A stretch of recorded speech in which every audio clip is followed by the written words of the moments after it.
തജിക്കിസ്ഥാനിൽ ഗിസാർ പർവ്വത നിരകളിലൂടെ വളഞ്ഞുപുളഞ്ഞു പോകുന്ന പാതയിൽ സഞ്ചാരം തുടരുകയാണ്. അർത്തൂഷ് എന്ന ഗ്രാമത്തിൽ നിന്നും രാവിലെ തുടങ്ങിയ യാത്രയാണിത്. ഇസ്കന്ദർ കൂൾ എന്ന വലിയൊരു തടാകം സ്ഥിതി ചെയ്യുന്ന സുന്ദരമായ പ്രദേശത്തേക്കാണ് ഈ യാത്ര. സെറാവ്ഷാൻ നദിക്ക് കുറുകെയുള്ള പാലമാണ് മുന്നിൽ. താഴെ അഗാധതയിൽ സെറാവ്ഷാൻ ഒഴുകുന്നുണ്ട്. നദിയെ പലതവണ ക്രോസ് ചെയ്തും അതിന്റെ ഇരുകരകളിലൂടെയും മാറി മാറി സഞ്ചരിച്ചുമാണ് ഇസ്കന്ദർ കൂൾ ലക്ഷ്യമാക്കിയുള്ള യാത്ര. ചുറ്റുമുള്ള നരച്ച മലകൾക്കിടയിലൂടെ അതേ നിറവുമായി കലങ്ങി ഒഴുകുകയാണ് നദി. ഈ വരണ്ട ഭൂമിയിലൂടെ ജലസമൃദ്ധമായ ഒരു നദി ഒഴുകുന്നത് തെല്ലൊരു അത്ഭുതമുണർത്തുന്ന കാഴ്ച തന്നെയാണ്. അങ്ങകലെയുള്ള പർവ്വതമുടികളിൽ മഞ്ഞുരുകുന്നതാണ് ഈ ജലസമൃദ്ധിക്ക് കാരണം. ഖൈറാബാദ് എന്ന ഗ്രാമമാണ് നദിക്കക്കരെ വലതുവശത്ത് കാണുന്നത്. ഖൈറാബാദിലേക്കും സമീപത്തുള്ള ഏതാനും ഗ്രാമങ്ങളിലേക്കും പോകുന്ന പാലം ഇവിടെയുണ്ട്. ആ ഗ്രാമങ്ങളിലേക്കൊന്നും ടാറിട്ട റോഡ് പോലുമില്ല. മലകൾക്കിടയിൽ രൂപപ്പെട്ട വലിയ വിള്ളലിലൂടെ തിട്ടകളിലെ മണ്ണിനെ അലിയിച്ച് കലങ്ങി ഒഴുകുകയാണ് നദി. പലപ്പോഴും പാത നദിയുടെ നിരപ്പിലേക്ക് താഴ്ന്നെത്തുന്നു. മറ്റു ചിലയിടത്തെത്തുമ്പോഴാകട്ടെ അഗാധമായ ഗർത്തത്തിലൂടെ നദി ഒഴുകുന്നതാണ് കാണാനാവുക. അപ്പോൾ റോഡ് വളരെ ഉയരത്തിലായിരിക്കും. തജിക്കിസ്ഥാന്റെ മാത്രമല്ല, ഉസ്ബെക്കിസ്ഥാന്റെയും സാംസ്കാരിക വാഹിനിയാണ് സെറാവ്ഷാൻ. തജിക്കിസ്ഥാന്റെ പഞ്ചകേന്ദ് ഉൾപ്പെടുന്ന പട്ടണങ്ങൾ കടന്ന് ഉസ്ബെക്കിസ്ഥാനിലെ ചരിത്ര നഗരമായ സമർകന്ദിലാണ് ഈ നദി എത്തുക. സെറാവ്ഷാന്റെ കരയിലെ മരുപ്പച്ച എന്നാണ് പ്രമുഖ മുസ്ലിം തീർത്ഥാടന കേന്ദ്രം കൂടിയായ സമർകന്ദിന്റെ വിശേഷണം. ഈ പ്രദേശമെല്ലാം പേർഷ്യൻ അധീനതയിലായിരുന്ന കാലത്ത് സെറാവ്ഷാന്റെ തീരങ്ങളിൽ നിന്നും വലിയ തോതിൽ സ്വർണ്ണത്തരികൾ ശേഖരിച്ചിരുന്നു എന്നതും ചരിത്രം. അവിടെ ഒരിടത്ത് വാഹനം നിർത്തി ഞാൻ സെറാവ്ഷാനെ ഒന്നുകൂടി കാണുകയാണ്. ഇരുഭാഗത്തു നിന്നും ഉതിർന്നു വീഴുന്ന മണ്ണിനെ അടിച്ചു കലക്കി ഒഴുകുകയാണ് നദി. തജിക്കിസ്ഥാനിൽ ഉള്ളതിലും ഏറെ പട്ടണങ്ങൾ ഉസ്ബെക്കിസ്ഥാനിൽ സെറാവ്ഷാന്റെ കരയിലുണ്ട്. നവോയി, ബുക്കാറ, കോറക്കോൾ തുടങ്ങിയ പട്ടണങ്ങൾ അതിൽ ഉൾപ്പെടുന്നു. നദിക്കരയിൽ ഒരു ഗ്രാമം രൂപപ്പെട്ടിരിക്കുന്നതിന്റെ കാഴ്ച ഇതാണ്.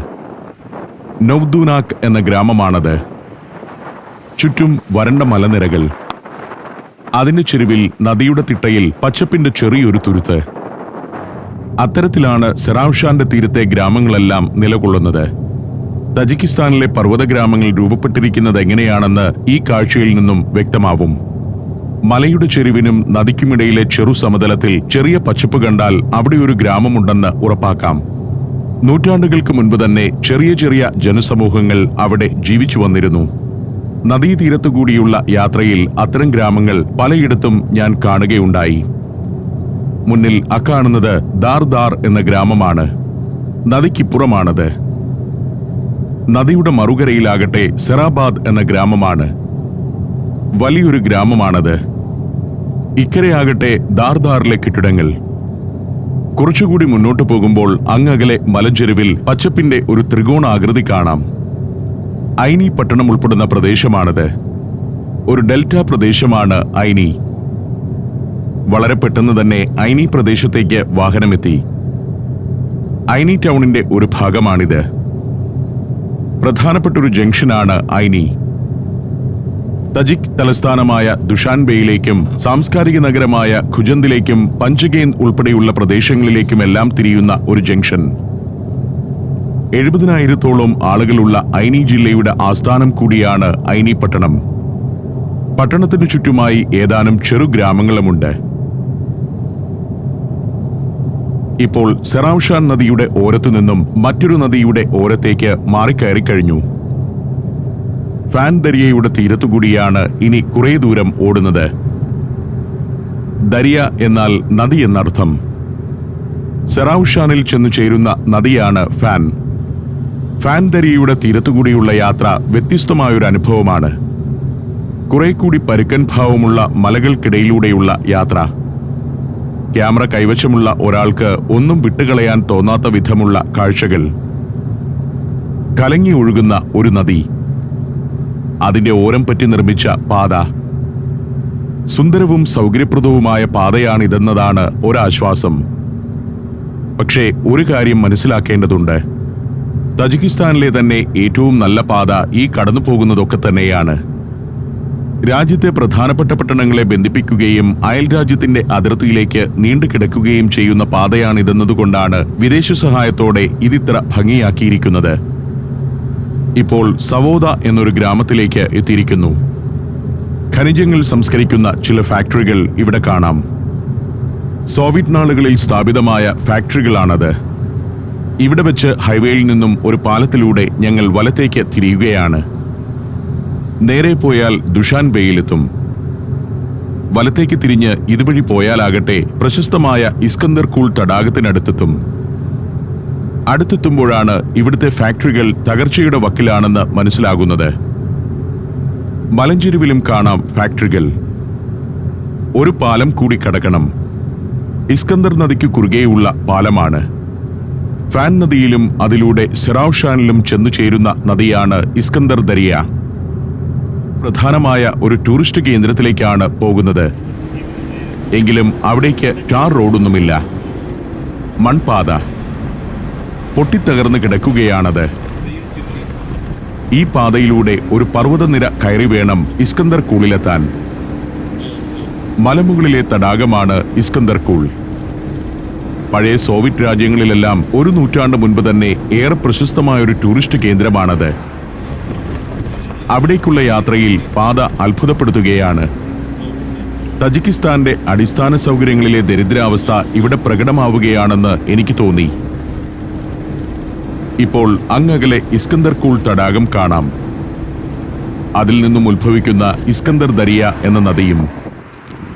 ആ കാഴ്ച ശരിക്കും കാണാവുന്നിടത്ത് വാഹനം നിർത്തി ഞാൻ തിട്ടയുടെ വക്കത്തേക്ക് നടന്നു. മലകൾക്കിടയിലൂടെ ഇസ്കന്ദർ ദരിയ താഴേക്കൊഴുകി വരുന്നു. തടാകത്തിൽ നിന്നും നദി രൂപപ്പെടുന്ന ഭാഗം അക്കാണുന്നതാണ്. രസകരമായ ഒരു കാഴ്ച തന്നെയാണ് അത്. മലകൾക്കിടയിലൂടെ മനുഷ്യനിർമ്മിതമായ ഒരു കനാൽ പോലെയുണ്ട് ഇസ്കന്ദർ ദരിയയുടെ കാഴ്ച. ഒരു ഭൂകമ്പത്തെ തുടർന്ന് രൂപം കൊണ്ട വിള്ളലാണ് അതെന്നതാണ് ചരിത്രം. ചെറിയൊരു വിള്ളലല്ല അത്. ഭൂകമ്പത്തിൽ വിള്ളലും അതിലൂടെ നദിയും രൂപപ്പെട്ടതോടെ ഇസ്കന്ദർ തടാകത്തിലെ ജലനിരപ്പ് താഴുകയായിരുന്നു. ഇവിടെ നിന്ന് ഉത്ഭവിച്ച് ഫാൻ ദരിയയിൽ ചെന്ന് ചേരുന്നതിനിടയിലുള്ള 20 കിലോമീറ്റർ ദൂരവും മലകൾക്കിടയിലെ വിള്ളലിലൂടെയാണ് ഇസ്കന്ദർ നദി ഒഴുകുന്നത്. നദി രൂപപ്പെടും മുൻപ് തടാകത്തിന് ഇപ്പോൾ ഉള്ളതിലും 100 മീറ്ററെങ്കിലും കൂടുതൽ ആഴമുണ്ടായിരുന്നെന്നാണ് കരുതപ്പെടുന്നത്. നദിക്ക് സമാന്തരമായി മലയുടെ ചെരുവിലൂടെയുള്ള പാതയിലൂടെ വേണം ഞങ്ങൾക്ക് ഇസ്കന്ദർ ദരിയ ആരംഭിക്കുന്നിടത്തേക്ക് എത്താൻ. പല ധാതുക്കളുടെ സാന്നിധ്യം മലകൾക്ക് പല നിറങ്ങൾ നൽകുന്നു. നന്നേ ഉറപ്പുകുറഞ്ഞ മലകൾ. അതിൽ നിന്നും മണ്ണിടിഞ്ഞ് താഴേക്ക് പതിച്ചുകൊണ്ടിരിക്കുകയാണ്. ഇവിടെ ഒരു ചെക്ക് പോസ്റ്റ് ഉണ്ട്. അവിടെ നിന്നും പെർമിഷൻ എടുത്തു വേണം മുന്നോട്ടു പോകാൻ. എന്തോ പ്രശ്നമുണ്ട്. ഏതോ പരിചയക്കാരനെ കൊണ്ട് വിളിച്ചു പറയിക്കാനുള്ള ശ്രമത്തിലാണ് ഇസ്ഫാൻ. ഇസ്ഫാന്റെ അധ്വാനത്തിന് ഫലമുണ്ടായി. ഞങ്ങൾക്ക് മുന്നോട്ടു പോകാനുള്ള അനുമതി ലഭിച്ചു. തടാക തീരത്ത് ധാരാളം മരങ്ങളുള്ള ഒരു പ്രദേശം. മരങ്ങൾക്കിടയിൽ കുറച്ച് കാറുകൾ പാർക്ക് ചെയ്തിട്ടുണ്ട്. അവിടെ ഞങ്ങളുടെ കാറും കൊണ്ടുചെന്ന് നിർത്തി. ഡ്രൈവർ ഇസ്ഫാൻ ഡിയറിന് പിന്നാലെ ഞങ്ങൾ ഇസ്കന്ദർ കൂൾ എന്ന മരതക നിറമുള്ള തടാകത്തിന്റെ തീരത്തേക്ക് നടന്നു. ഇവിടെ ബീച്ച് പോലെ ഒരു ഭാഗം രൂപപ്പെട്ടിട്ടുണ്ട്. പ്രകൃതിയുടെ സുന്ദരമായ ഒരു കാഴ്ച തന്നെയാണിത്. ശൈത്യകാലത്ത് ഇക്കാണുന്ന മലകൾക്കെല്ലാം മഞ്ഞിന്റെ ഒരു തലപ്പാവുണ്ടാവും. വേനലിന്റെ മൂർധന്യമാണിപ്പോൾ എന്നതുകൊണ്ടാണ് ആ തലപ്പാവൊന്നും കാണാനില്ലാത്തത്. പഴയ സോവിയറ്റ് യൂണിയനിലെ ഏറ്റവും മനോഹരമായ മലമുകളിലെ തടാകമായിരുന്നു ഇസ്കന്ദർ കൂൾ. അതിന്റെ തീരത്ത് വലിയ ദാശകളും ഗസ്റ്റ് ഹൗസുകളും കാണാം. സമുദ്രനിരപ്പിൽ നിന്നും 7200 അടി ഉയരത്തിലാണ് ഈ തടാകത്തിന്റെ സ്ഥാനം. ചുറ്റും മലനിരകൾ. ആ മലകൾക്കിടയിലൂടെ ഒഴുകിയെത്തുന്ന അരുവികളും സരിദാഗ് എന്ന നദിയുമാണ് ഇസ്കന്ദർ കൂളിനെ ജലസമൃദ്ധമാക്കുന്നത്. ഇവിടെ ഒരു റെസ്റ്റോറന്റും അതിനു മുന്നിൽ നദിയിലേക്ക് ഇറക്കിക്കെട്ടിയ ഒരു പ്ലാറ്റ്ഫോമുമുണ്ട്.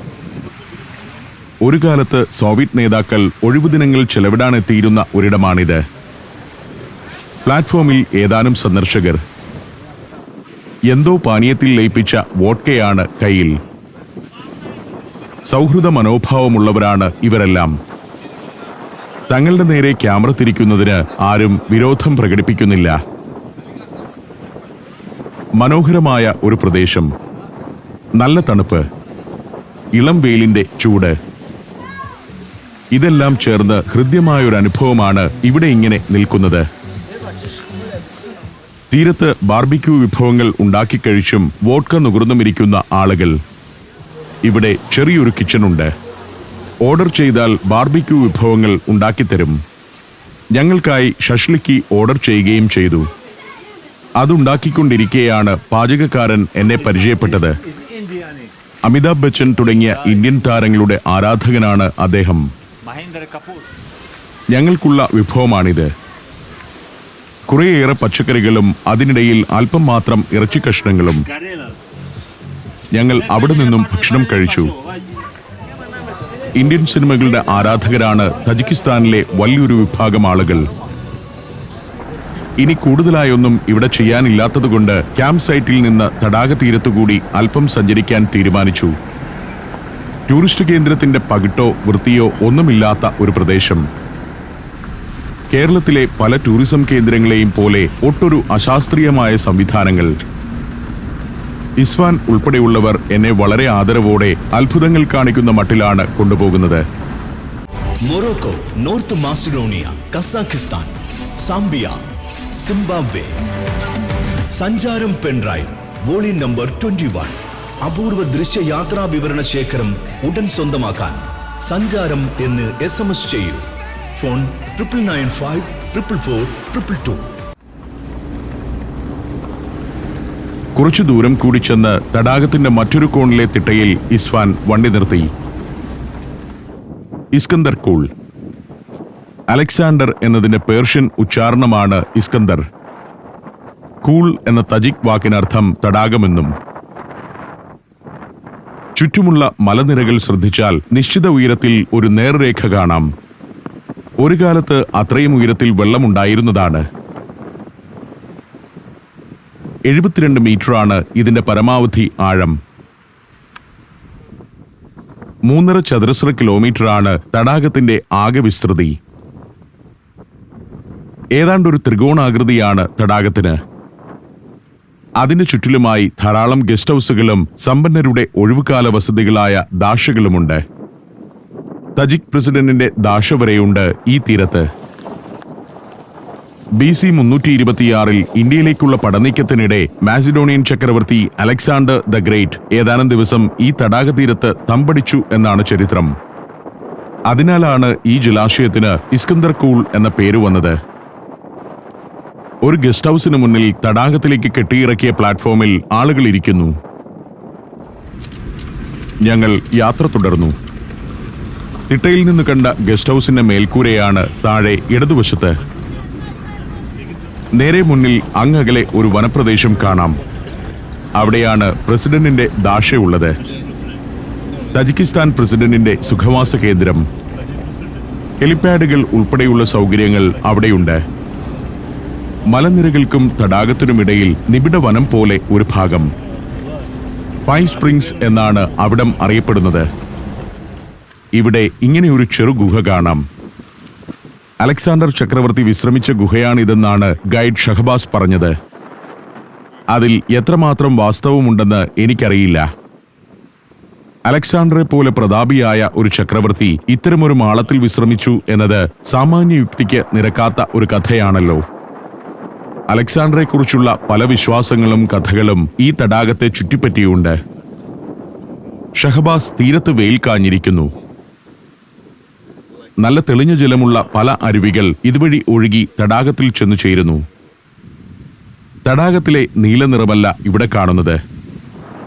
സ്ഫടിക സമാനം തെളിഞ്ഞ ശുദ്ധജലം. തെളിജലം തടാകത്തിൽ ചെന്നു ചേരുമ്പോൾ നീലനിറത്തിലേക്ക് മാറുന്നതും ഒരു കാഴ്ച. സുന്ദരമായൊരു ഭാഗത്താണ് പ്രസിഡന്റിന്റെ ദാഷ. അതിനോടനുബന്ധിച്ചുള്ള ഹെലിപാഡുകളാണ് ഇക്കാണുന്നത്. അങ്ങ് ദൂരെ പ്രസിഡന്റിന്റെ ഒഴിവുകാല വസതി. 5 സ്പ്രിങ്സിൽ ഉൾപ്പെട്ട മറ്റൊരരുവി ഇതാണ്. ആ ജലപ്രവാഹത്തിന്റെ കരയിൽ പ്രകൃതിദത്തമായ വനം. ഇതെല്ലാം പ്രസിഡന്റിന്റെ ഗസ്റ്റ് ഹൌസുമായി ബന്ധപ്പെട്ട ഭാഗങ്ങൾ തന്നെയാണ്. ചെറുമൈതാനവും കുക്കൌട്ടിനുള്ള സ്ഥലങ്ങളുമെല്ലാം അതിൽ ഉൾപ്പെടുന്നു. പ്രസിഡന്റിന്റെ ഗസ്റ്റ് ഹൌസിനരികിലൂടെ യാത്ര തുടർന്നു. അടുത്ത കാലത്ത് നവീകരിച്ച കെട്ടിടങ്ങളാണ്. സോവിയറ്റ് കാലത്ത് തന്നെ ഭരണാധികാരികളും നേതാക്കളും ഒഴിവുദിനങ്ങൾ ചെലവഴിക്കാനെത്തിയിരുന്ന പ്രദേശമാണിത്. സോവിയറ്റ് നാടുകളിലെ ഏറ്റവും സുന്ദരമായ മലമുകളിലെ തടാകം എന്ന നിലയിൽ അന്നും ഇസ്കന്ദർ കൂൾ ഏറെ പ്രസിദ്ധമായിരുന്നു. സരിദാഗ് എന്നൊരു ഗ്രാമത്തിലേക്കാണ് ഇപ്പോൾ ഞങ്ങൾ പോകുന്നത്. തടാക തീരത്തു നിന്നും പിന്നെയും പർവ്വതമുകളിലേക്ക് പോകണം ആ ഗ്രാമത്തിലെത്താൻ. നല്ലൊരു പാത പോലുമില്ല അവിടേക്ക്. നൂറുകണക്കിന് ആളുകൾ വസിക്കുന്നുണ്ട് സരിദാഗ് ഗ്രാമത്തിൽ. ഫാൻ മൗണ്ടന്റെ താഴ്വാരത്തെ ഒരു ബേസ് സ്റ്റേഷൻ കൂടിയാണവിടം. ഇടയ്ക്ക് ഇസ്വാൻ വാഹനമൊന്ന് നിർത്തി. ഇപ്പോഴും മഞ്ഞുരുകിത്തീരാത്ത മലമുടികൾ. ഈ മലകൾക്കിടയിലൂടെ സരിദാഗ് നദി ഒഴുകുന്നുണ്ട്. അങ്ങകലെ കാണുന്നതാണ് ഫാൻ മൗണ്ടന്റെ കൊടുമുടികൾ. ഇപ്പോഴും നല്ല കനത്തിൽ മഞ്ഞുറഞ്ഞു കിടക്കുകയാണ് അവിടെ. ആ കൊടുമുടികൾ കീഴടക്കാൻ ധാരാളം സാഹസികർ ഇവിടെ എത്താറുണ്ട്. അത്തരക്കാരുടെ ബേസ് സ്റ്റേഷനാണ് സരിദാഗ് ഗ്രാമം. ഫാൻ പർവ്വതനിരകൾ രസകരമായൊരു കാഴ്ചയാണ്. ശൈത്യകാലത്ത് ആ മലകളിലും ഞങ്ങൾ നിൽക്കുന്ന ഭാഗത്തുമെല്ലാം കനമുള്ള മഞ്ഞിൻ പുതപ്പ് വീണ് കിടക്കുകയാവും. സരിദാഗ് ഗ്രാമം പോലും ആ സമയത്ത് മഞ്ഞിനടിയിലായി പോകും. സരിദാഗ് ലക്ഷ്യമാക്കി ഞങ്ങൾ വീണ്ടും യാത്ര തുടരുകയാണ്. പാതയുടെ ഒരു ഭാഗത്ത് അഗാധമായ ഗർത്തമാണ്. ആ ഗർത്തത്തിന്റെ ഓരത്തുകൂടി അതീവ ശ്രദ്ധയോടെ വേണം വാഹനമോടിക്കാൻ. ഇസ്വാൻ ഡിയർ ഇത്തരം പർവ്വത പ്രദേശങ്ങളിൽ വാഹനമോടിച്ച് നല്ല പരിചയമുള്ളയാളാണ്. ചിലയിടത്തെത്തുമ്പോൾ താഴേക്കൂടി സരിദാഗ് നദി ഒഴുകുന്നത് കാണാം. പർവ്വതമുകളിൽ നിന്ന് രൂപപ്പെടുന്ന നദി ഇസ്കന്ദർ കൂളിലാണ് ചെന്നു ചേരുന്നത്. കാൻചോക്ക് എന്ന പ്രദേശമാണ് പിന്നിടുന്നത്. കാൻചോക്കിൽ ചെറിയൊരു ഗ്രാമമുണ്ട്. 2500 വർഷം മുൻപ് മുതൽ തന്നെ ജനവാസമുണ്ടായിരുന്ന പ്രദേശങ്ങളാണ് ഇതെല്ലാം. കുറച്ചുകൂടി മുന്നോട്ടു പോയി ഒരു വളവ് തിരിയുമ്പോൾ മുന്നിൽ സരിദാഗ് ഗ്രാമം കാണാം. സരിദാഗ് നദിയുടെ ഓരത്താണ് ആ ഗ്രാമം, വലിയൊരു പർവ്വതത്തിന്റെ ചുവട്ടിൽ. സരിദാഗ് മൗണ്ടൻ എന്നാണ് ആ പർവ്വതം അറിയപ്പെടുന്നത്. സരിദാഗ് എന്നു പേരുള്ള നദിക്കും പർവ്വതത്തിനുമിടയിൽ അതേ പേരിലുള്ള ഗ്രാമം. തകരമേൽക്കൂരയുള്ള വലുതും ചെറുതുമായ ഒട്ടേറെ വീടുകൾ. ഒരു ഇടയ ഗ്രാമമാണ് സരിദാഗ്. കന്നുകാലി വളർത്തലിനു പുറമെ നദീതീരത്ത് ചെറുകിട കൃഷികളും ഗ്രാമീണർക്കുണ്ട്. പുറം ലോകത്തു നിന്നും തീർത്തും ഒറ്റപ്പെട്ട് കിടക്കുകയാണ് ഈ ഗ്രാമമെന്ന് പറയാം. ഒരു ടൂറിസ്റ്റ് കേന്ദ്രമൊന്നുമല്ല സരിദാഗ്. പർവ്വത വഴികളിലൂടെ ഏറെ നേരം യാത്ര ചെയ്താലേ ഗ്രാമത്തിലെത്താനാവൂ. അപൂർവം സഞ്ചാരികൾ മാത്രം സന്ദർശിക്കുന്ന ഒരു ഗ്രാമം. ട്രക്കിങ്ങിനും പർവ്വതാരോഹണത്തിനും വരുന്നവർ ബേസ് സ്റ്റേഷനായി സരിദാഗിനെ ഉപയോഗപ്പെടുത്താറുണ്ട്. അതുകൊണ്ട് ഗ്രാമീണർ ചില ഹോം സ്റ്റേകളും ഗസ്റ്റ് ഹൗസുകളും അവിടെ ആരംഭിച്ചിട്ടുണ്ട്. ഇപ്പോൾ മലകൾക്കിടയിലെ വിശാലമായ ഒരു സമതലത്തിലാണ് ഗ്രാമം. അതിനു നടുവിലൂടെ നദി ഒഴുകുന്നത് പ്രദേശത്തിന്റെ മനോഹാരിത വർദ്ധിപ്പിക്കുന്നു. വേനലിലും മഞ്ഞുകാലത്തുമെല്ലാം അതിമനോഹരമായ ഒരു താഴ്വാര ഗ്രാമമായിരിക്കും സരിദാഗ്. സമുദ്രനിരപ്പിൽ നിന്നും 2500 മീറ്റർ ഉയരത്തിലാണ് ആ ഗ്രാമത്തിന്റെ സ്ഥാനം. 800 പേരാണ് സരിദാഗിൽ സ്ഥിരവാസികളായുള്ളത്. വലിയ തോതിലുള്ള ടൂറിസം ആക്ടിവിറ്റികളൊന്നും ഇവിടെയില്ല. മല കയറാനെത്തുന്നവരുടെ ഒരു താൽക്കാലിക ഇടത്താവളം മാത്രമാണ് സരിദാഗ് ഗ്രാമം. അടുത്ത കാലത്ത് നിർമ്മിച്ച ഹോം സ്റ്റേകളും ചെറു ഹോട്ടലുകളുമാണ് ഇക്കാണുന്നത്. നദിക്കിപ്പുറമാകട്ടെ ഇങ്ങനെ ചില നിർമ്മിതികളുണ്ട്. ഇതെല്ലാം കന്നുകാലി തൊഴുത്തുകളാണ്. നദിക്കപ്പുറം ഗ്രാമീണർ വസിക്കുമ്പോൾ ഇപ്പുറം കന്നുകാലികളെ സൂക്ഷിക്കുന്നു. പ്രത്യേക രീതിയിലാണ് തൊഴുത്തുകളുടെ നിർമ്മാണം. കാട്ടുകല്ലുകൾ കൊണ്ട് കെട്ടി കുഴമണ്ണ് തേച്ച് നിർമ്മിച്ച ഭിത്തി. മേലെ ചുള്ളിക്കമ്പുകൾ വെച്ച് അതിന്മേൽ കല്ലും കുഴമണ്ണും നിരത്തിയാണ് മേൽക്കൂര പണിയുന്നത്. പണ്ട് ഗ്രാമങ്ങളിലെ വീടുകളും ഇങ്ങനെയായിരുന്നു. ഇതുതന്നെയാണ് തജിക് പർവ്വത ഗ്രാമങ്ങളിലെ പരമ്പരാഗത വീട് നിർമ്മാണ ശൈലി. ഇന്നാകട്ടെ ഇവ കന്നുകാലിപ്പുരകളാണ്. മലഞ്ചെരുവിൽ ഒട്ടേറെ കന്നുകാലി തൊഴുത്തുകൾ. സരിതാഗ് നദിയിൽ നല്ല ഒഴുക്കുണ്ട്. ഫാൻ പർവ്വതത്തിലെ മഞ്ഞുരുക്കിയെത്തുന്ന ജലമാണ്. സരിതാഗ് ഗ്രാമത്തിന് ചാർത്തിയ വെള്ളി അരിഞ്ഞാണം പോലെ വളഞ്ഞു പുളഞ്ഞൊഴുകുന്ന നദി. ചില കവിതകളിലും കഥകളിലുമെല്ലാം കണ്ടിട്ടുള്ളതുപോലുള്ള ഒരു ഗ്രാമം. ആ ഗ്രാമത്തിന്റെ രസകരവും അത്ഭുതകരവുമായ കാഴ്ചകളിലേക്ക് ഇനി പോകണം. അതിനു മുൻപായി വിദൂരതയിൽ നിന്നും ആ ഗ്രാമത്തെ കണ്ടുകൊണ്ട് ഞാൻ നിന്നു.